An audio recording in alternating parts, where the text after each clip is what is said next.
Europe 1, il est 7h22, Jean-Philippe Ballas. Mais qu'est-ce qui les fait rire comme ça? Forcément, vous vous êtes déjà posé la question en voyant vos ados ou même les plus grands rigoler comme des baleines devant leur écran de smartphone ou d'ordinateur. Ils regardent quoi?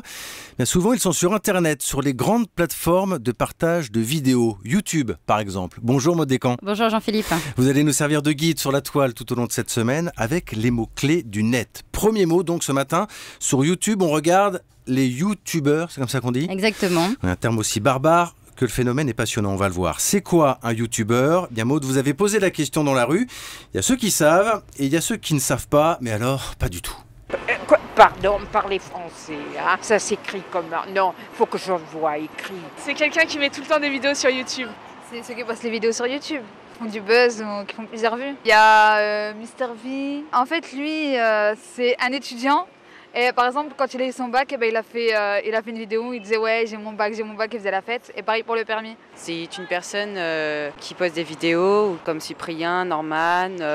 Il y a Hugo, il y a Norman. Il fait des blagues sur la vie actuelle des jeunes. C'est à peu près ça, quoi. J'aime bien cette petite dame qui veut qu'on lui parle français. Alors j'ai entendu plein de prénoms, la Maud.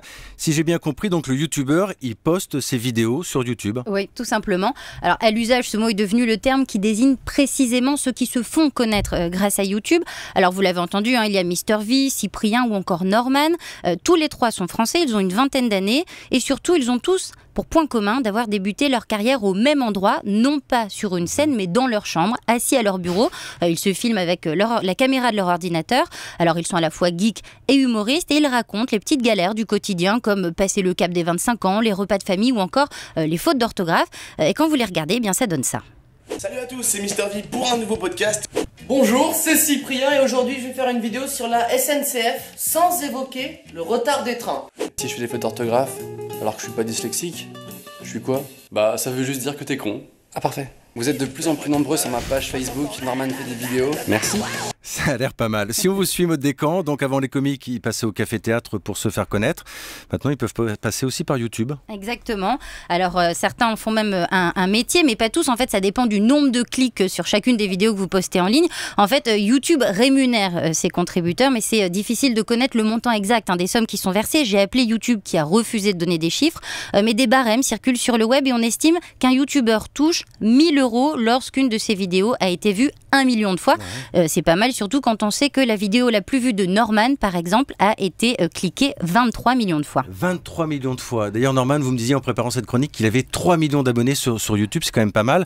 23 millions, je vous donne un aperçu. Le match France-Ukraine sur TF1 avait été vu, par exemple, par 13 millions de téléspectateurs. Ça donne une idée du phénomène. Maud, est-ce qu'il y a une vie après YouTube? Est-ce qu'on les voit ailleurs, ces youtubeurs? Alors oui, pour Norman, par exemple, il y a une suite, puisqu'on l'a vu dans des pubs à la télé et au cinéma. Cyprien, lui, a même eu une émission sur une chaîne de la TNT, mais tous ont encore un point commun. Ils continuent à tourner des vidéos pour YouTube, puisque c'est là que se trouve la majeure partie de leur audience, et surtout de leurs fans. Merci Maud Descamps, qui fait aussi des vidéos sur Internet, plus sérieuses, mais pas moins intéressantes. À demain. À demain.